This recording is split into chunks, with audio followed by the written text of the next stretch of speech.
2 prill. Më i mirë se Everesti.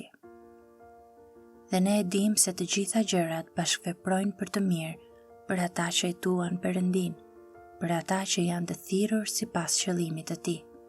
Romakëve 8:28. Nëse jeton brenda këtij premtimi të pamas, jeta jote do të jetë më e qëndrueshme dhe më e palëkundur se mali Everest. Nëse je brenda mureve të Romakëve 8:28, asgjë nuk mund të të rrëzojë. Jashtë Romakëve 8:28, gjithçka është konfuzion, ankth, frikë dhe pasiguri. Jashtë premtimit të hirit të ardhshëm e gjithë përfshirës të Perëndisë, gjenden shtëpitë prej kashte të drogës, pornografisë dhe të 10 shpërqendrimeve të kota.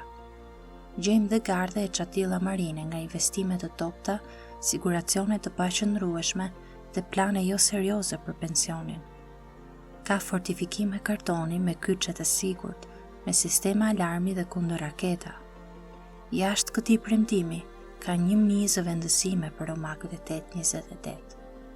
Sa po të kalosh përmes derës së dashurisë në kështjellën masive dhe të palëkundshme të Romakëve 8:28, gjithçka ndryshon. Në jetën tënde ka qëndrueshmëri, thellësi dhe liri.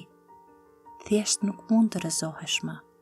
Siguria që një Perëndi sovran qeveris për të mirën tënde, të gjithë dhimbjen dhe kënaqësinë që do të përjetosh ndonjëherë, është një streh, siguri, shpresë dhe fuqi e pakrahasueshme në jetën tënde.